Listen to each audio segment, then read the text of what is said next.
Hey there, everyone. Welcome to the first episode of Scrub Buddies. I am Daniela, your host. I am Tyler. And today we are going to talk about breaks in sterile technique, which can happen very fast in the OR and has a significant impact on patient safety. We will also go over what sterile technique is and what happens when it is broken, and some examples show how important it is to stay aware of it. So, what is sterile technique and why is it so important to patient safety? Well, sterile technique is proper hand washing, wearing sterile grounding gloves, staying within sterile boundaries. It is also used to prevent contamination during surgery. What we would consider a break is when something sterile comes in contact with something that is unsterile. Sterile technique is also vital for patient safety as it allows bacteria into the body. And I feel like a lot of people get more worried about the time of setting up or how fast they're doing the surgery, and they look over a lot of the breaks, which has a really big impact on our safety and the patient. I totally agree.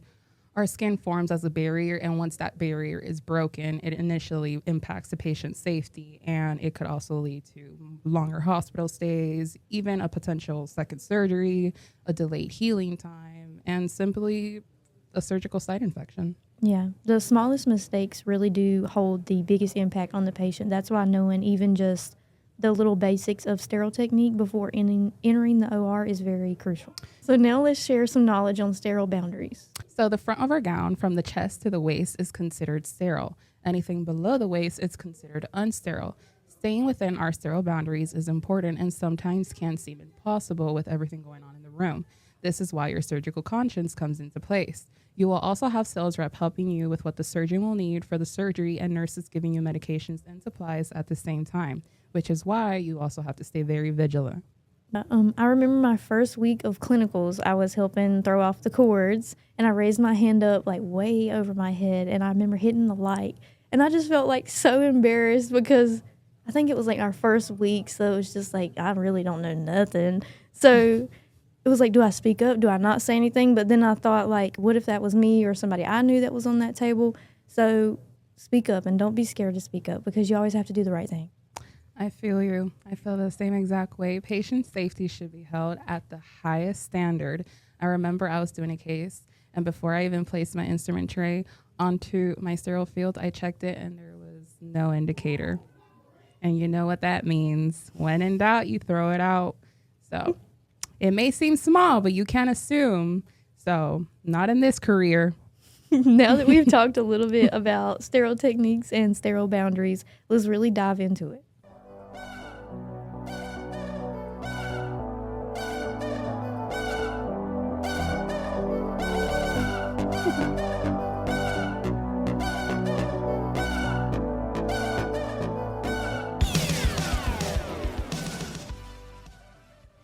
First, I feel like we should establish the sterile fields, especially for the new people that are new to the OR life.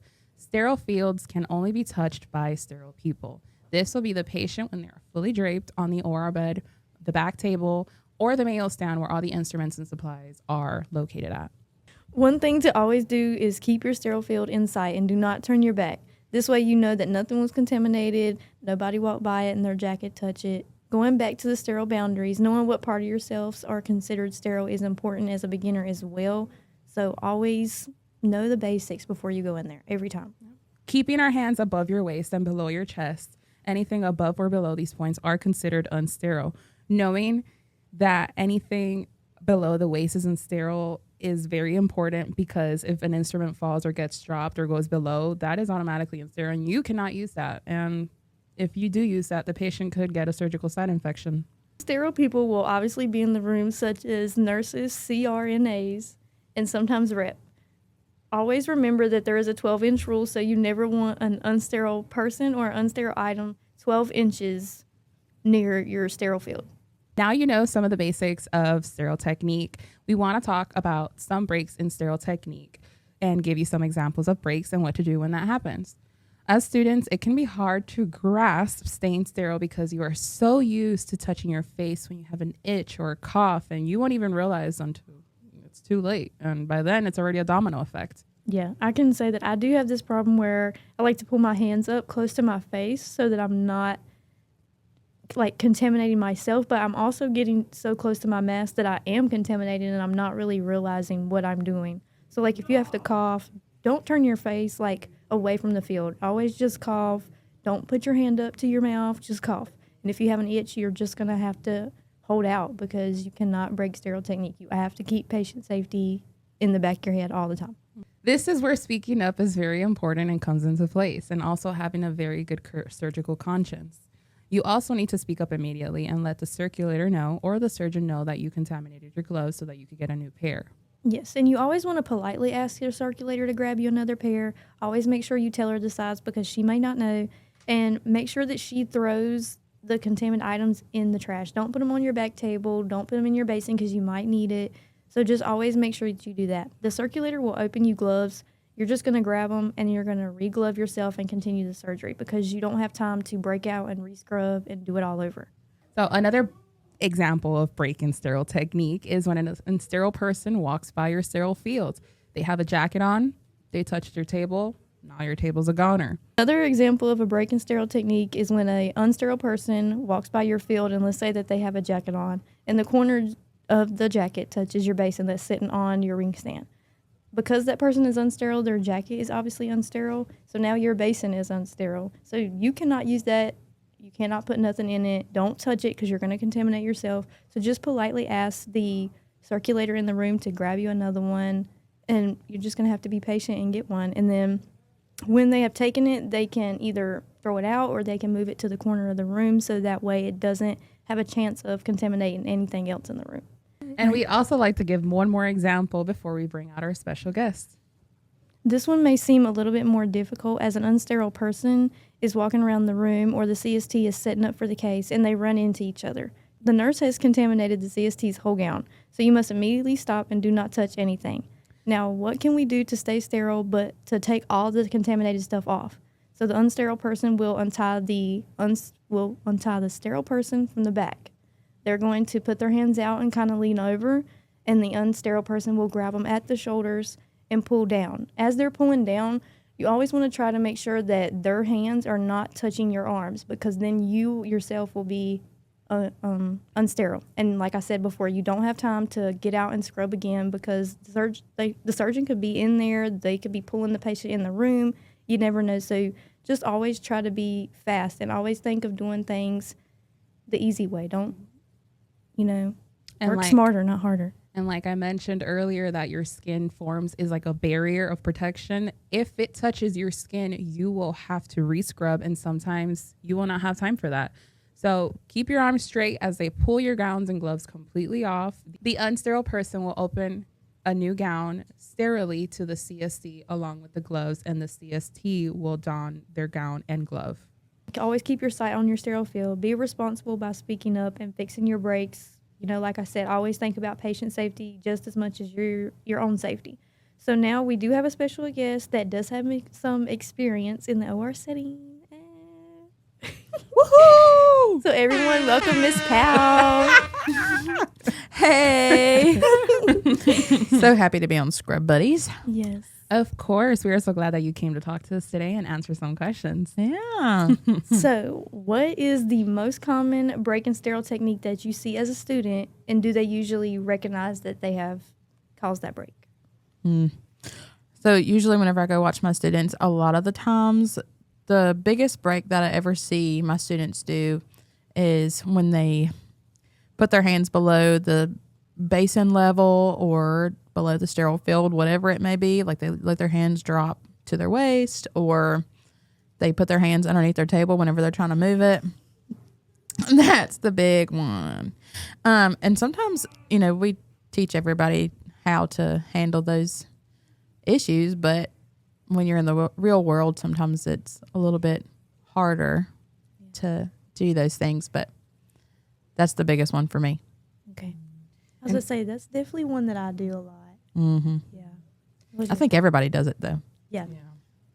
What is some advice you could give to people that are new to the OR, and how can they prevent these breaks? Retaining what you're learning in the lab by your instructors. I guess maybe some instructors don't teach these, skills the same way that I teach the skills. Or the program director here, the way that she teaches the skills. But honestly, I think a lot of it probably is just following bad habits in the OR. Most students, they, after the second semester, you don't get lab time with us. So therefore, you mostly learn from your preceptors. And if you don't hold on to that basic learning that you get in your fall semester, then I don't know, it's when you're at the most risk for doing the bad things. Yeah, I agree. Because I do pick up a lot of their habits. And then I do it in lab. And then you're like, no, that's wrong. That's like with the roll towel. I saw one of my preceptors do like the dog ears and then folds because I figured it would give more reinforcement. That's what I do. But yeah, like I picked that up and I was like, this is great. Yeah. So could you give us a personal experience on a time that you broke sterile technique and how you corrected it? A good one. I don't know. I'm trying to think. The gears is working. I know. I can't remember. Leave that in here. I think one of the biggest times probably that I ever broke sterile technique wasn't technically anything crazy, but like, I don't know, maybe I hit my shoulder on something that was unsterile, or not my shoulder, but my elbow on something unsterile, and then I had to put on the sleeve of shame, of course. Oh, God. I hate them things. I really think that's probably one of my biggest ones. I can't think of something that was That's not too bad, though. super major. Yeah. I don't know. I mean, or maybe I'm just crazy and can't You're remember. just that good. There was one dude. time it could have been a break. It could have been a really bad break. But we were doing a hemi hip, and you know the sizers that you have to put together? Mm-hmm. So you have to put the sizers together, and my gloves were too big. And my finger literally got caught. Like the glove got caught, both of them, my top glove and my under glove got caught in the center, in the middle, stuck in between the trial. And I'm the only person scrubbed in. And the rep's like, we can get it later. So I have like a ball just hanging from my hand, and like I can't do anything about it. But like seriously, if that would have ripped, how bad would that have been? Because this is the trial that we need. This is the right size. Half the time we don't have those reprocessed. So like that could have been so bad. Yeah. And I had to get the doctor to to help me, because you got to put the little, I can't even remember what the name of it is, but you got to put the thing down in the middle of it so that way it clamps underneath it and then it closes it so that way you can pull it out. It was a whole thing. It was so bad. And they were just looking at me like,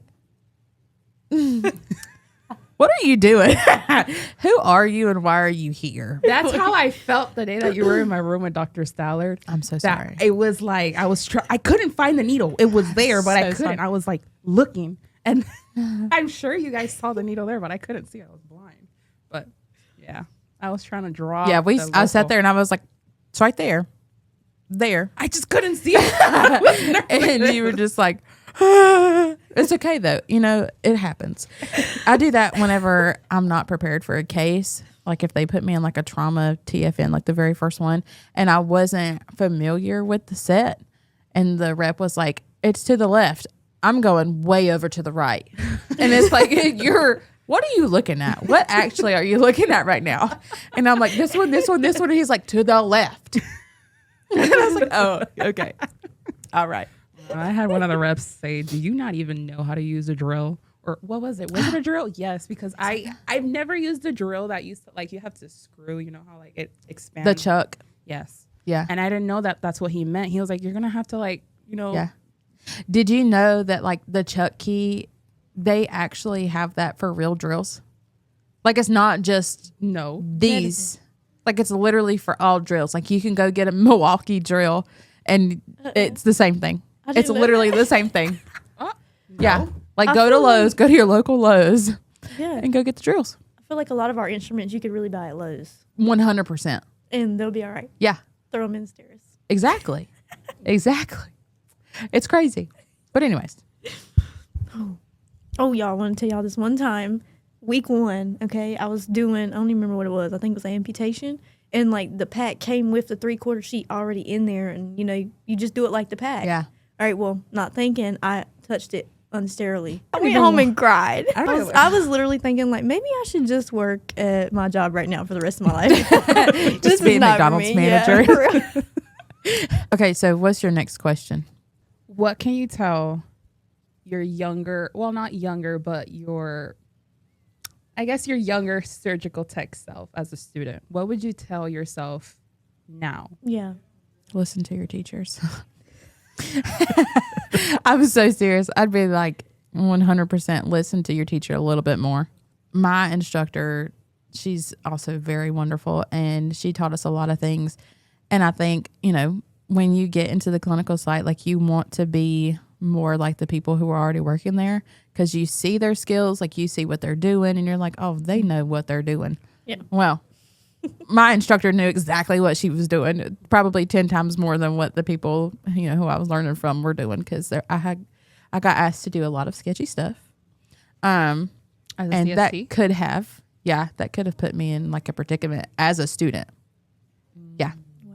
So 100%, I would have listened a little bit better to my instructor for sure.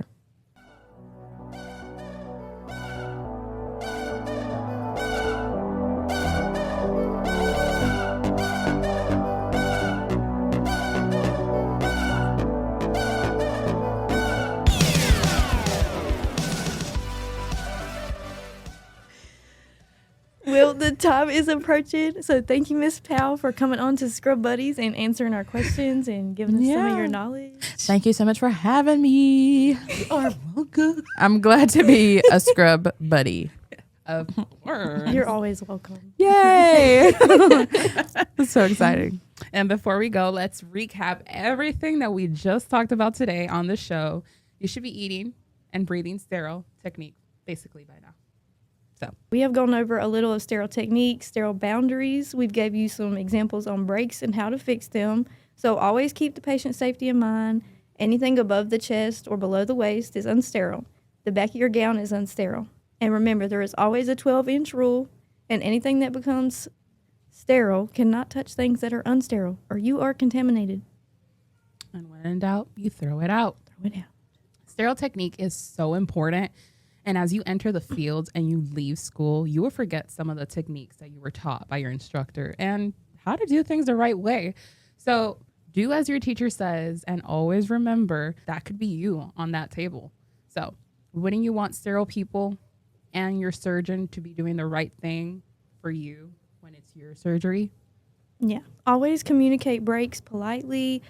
Stop immediately what you're doing. Try not to spread the contamination. Fix the issue the right way. And always be accountable, because that really goes a long way. And it can make a huge difference in everybody's safety in the room. Yep. Communication and accountability goes in a long way. It can make a huge difference in the safety of the patients. Well, not just the patients, but everybody in that room as well. So I want to thank everyone for joining us today. And I want to thank our guest, Brooke Polwell, for joining us as well. I hope you tune in with us again. And remember, everyone stay aware. Always have good surgical conscience. And don't be scared to speak up, because everything will come to you in time as long as you work hard. Thank y'all you for for watching. Bye, Scrub Buddies. There you go.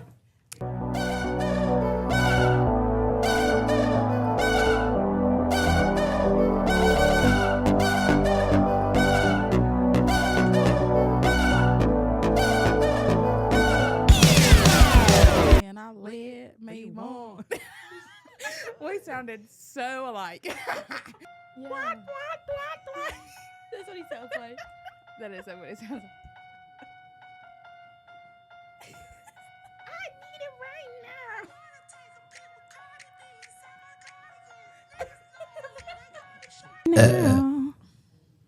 Who was that? A rectal seal. I mean, you could. You have a rectocele? No. Like, like we're talking about surgery. So, like, if Dr. Stallard would have to fix the butt, it would be Hemorrhoids? rectal seal, I guess. You have hemorrhoids. No. How is your butthole broken? Because if I let in a fart. And She was holding it. if I let in If a you fart. hold a fart. Yeah. So this is not a true diagnosis. Okay. I was very nervous for you. I was very nervous for you. I thought like you had like a prolapsed rectum and it was hanging out of your butt. Whoa. That's a I see I have it a TV. now. I see it now. oh, nice. Okay. That's Okay. the age. The front of our gown from the chase. Uh-huh. The front of our gown from the chase. Jesus. Your auntie's 24. 40. You called me 46. You asked. I remember my first week of clinicals, I was helping throw off the cords and I really grabbed them. What the? I think Tyler's my only friend. I like Probably being your because I'm friend. not. I'm just kidding. Did you just